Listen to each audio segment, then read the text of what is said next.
네, 좀 늦었지만 오늘 드디어 대선 백서를 국민들께 공개하게 되었습니다. 돌이켜보면 대한민국을 뒤흔든 비상계엄 사태, 그리고 그 엄청난 위기 속에서도 위대한 대한 국민들께서 단합된 힘으로 내란의 위기를 막아냈습니다.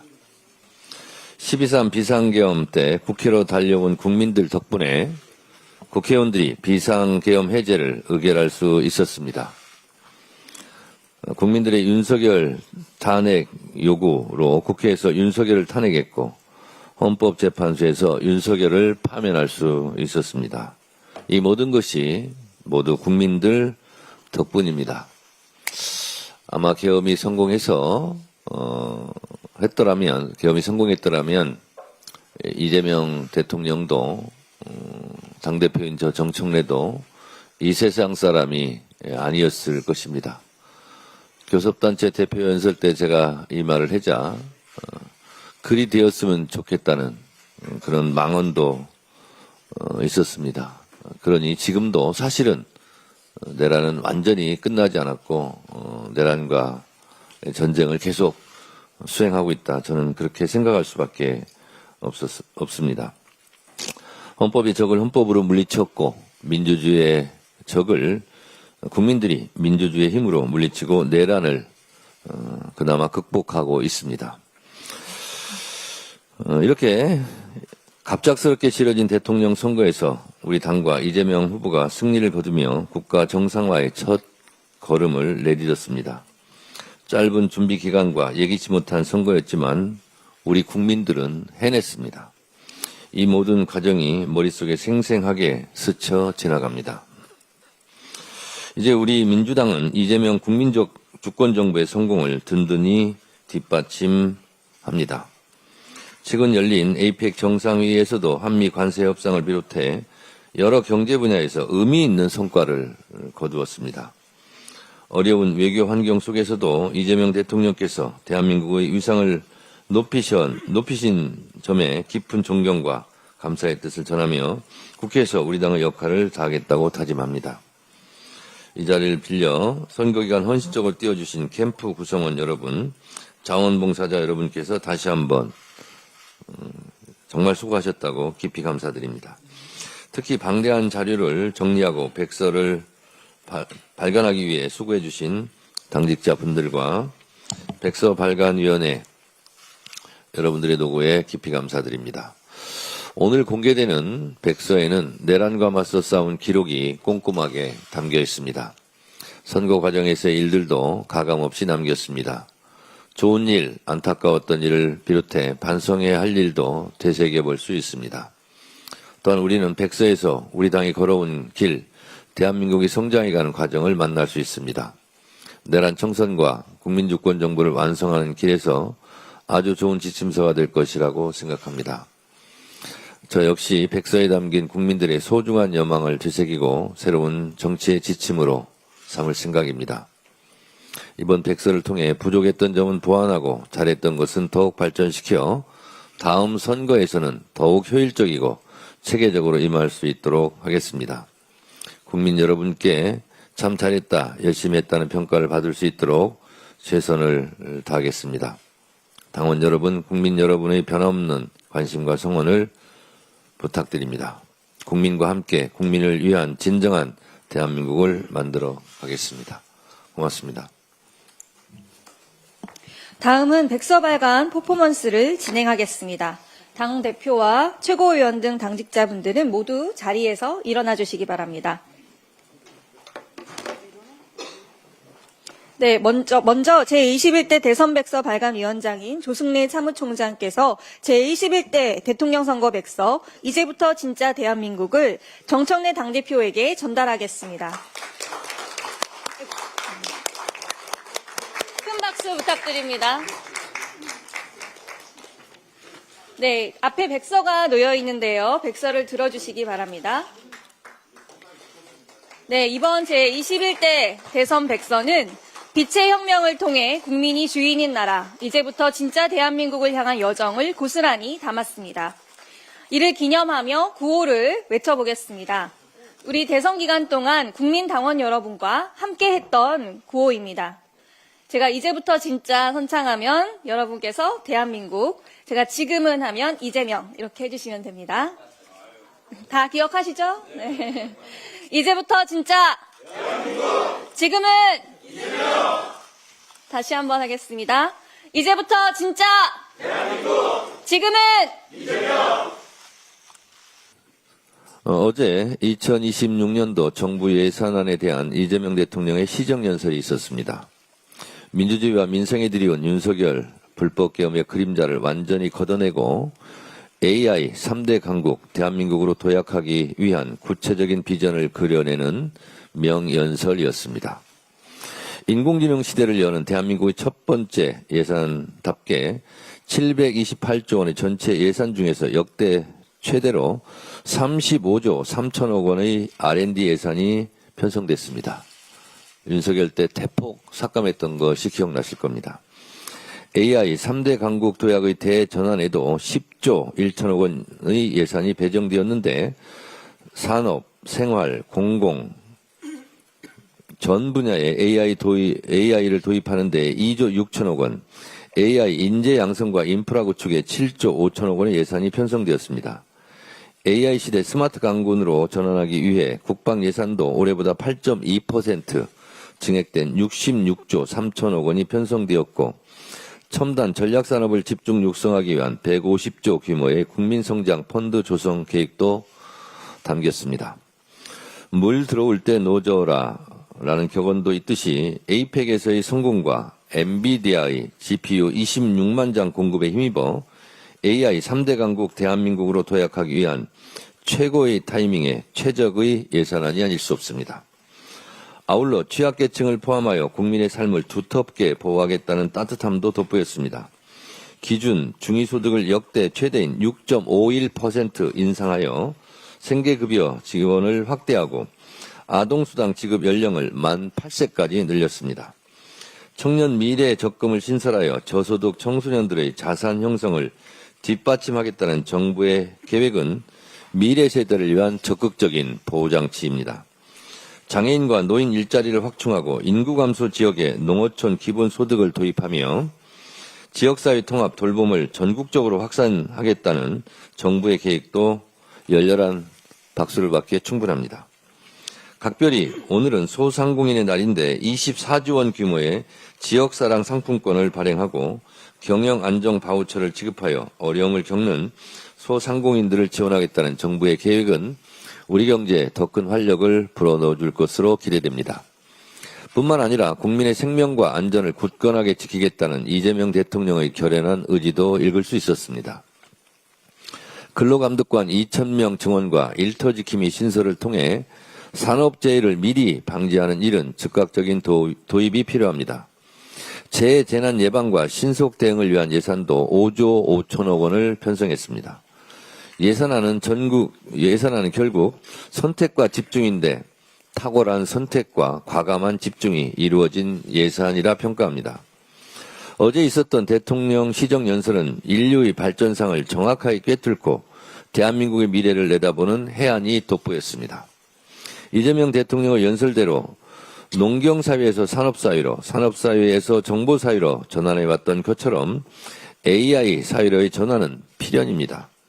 산업화 시대에는 하루가 늦으면 한 달이 뒤처지고 정보화 시대에는 하루가 늦으면 1년이 뒤처졌지만 AI 시대에는 하루가 늦으면 한 세대가 뒤처진다는 말이 저는 참 와닿았습니다.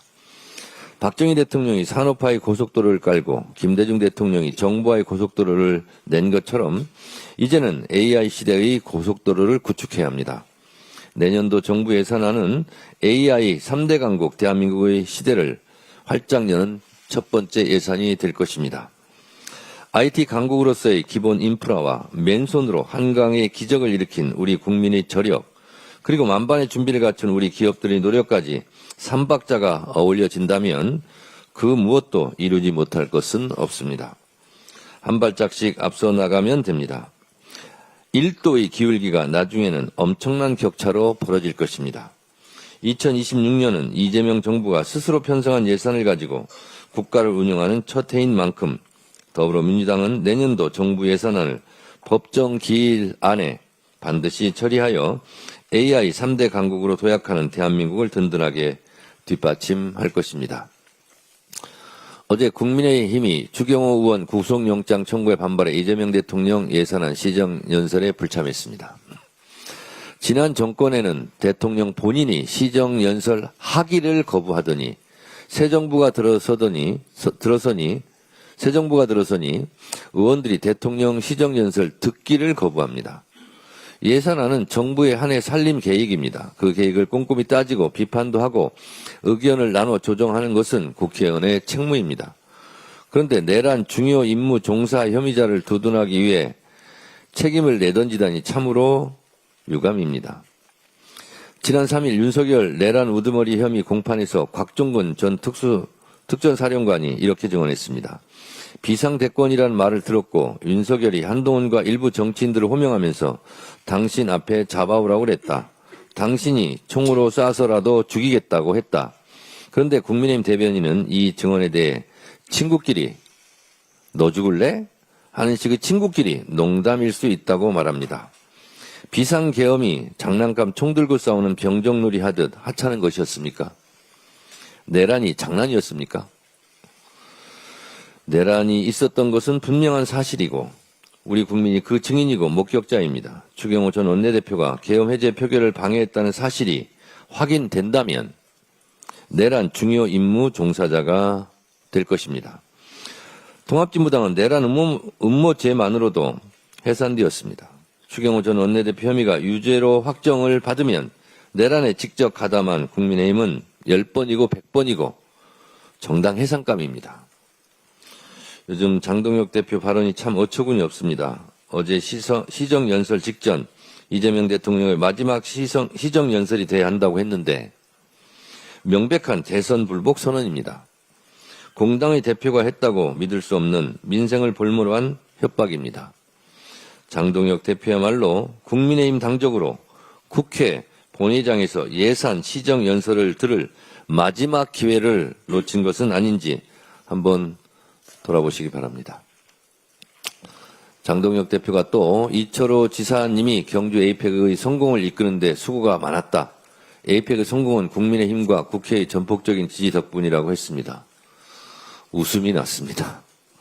정상회담장에 들어가지도 않은 경북도지사 덕분에 에이펙이 성공했다니 참 실소를 자아냅니다. 자, 어쨌든 에이펙을 실패라 하고 성공하지 못했다고 말하지는 않는 것 같으니 그나마 다행입니다. 각국 정상들과 직접 만나 담판을 짓고 역대급 성과를 거둔 이재명 대통령은 그렇다면 성공 그 이상의 성공이라고 국민의힘도 스스로 인정하는 것 같아 어쨌든 감사합니다.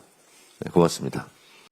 네, 준비된 발언에 앞서서 이 정청래 대표께서 방금 하신 발언 중에 에이펙 성공과 관련한 장동혁 대표의 그 본인들이 잘해서 성공했다는 식의 이 자화자찬에 갑자기 두 가지가 떠올랐습니다. 하나는 일단 성공을 했다는 거죠.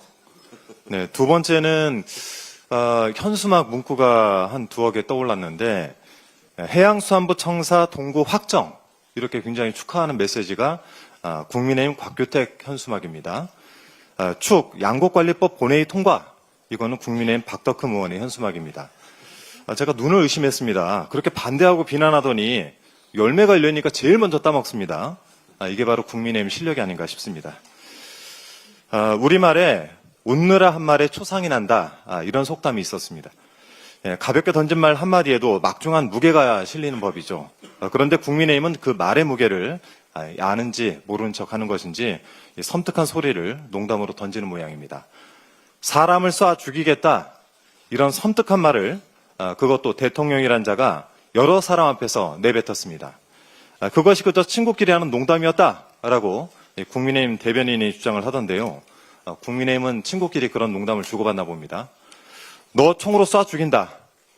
그것도 군 통수권자, 즉 총이며 대표며 미사일을 동원할 수 있는 자의 말인데 그게 어떻게 농담으로 들립니까? 이거를 쉴드라고 치고 있습니까? 그러니까 바이든 날리면 이런 말이 나오는 거고 그딴 식으로 대통령을 보필하니 계엄을 일으키는 겁니다. 실제 지금으로부터 11개월 전인 2024년 12월 3일 총으로 쏴 죽이겠다라고 말을 했던 이 윤석열이 위헌적인 비상계엄을 선포하면서 병력을 동원하지 않았습니까? 무장한 계엄군이 국민과 대치를 했고 총과 케이블 타이, 장갑차가 국민을 위협했습니다.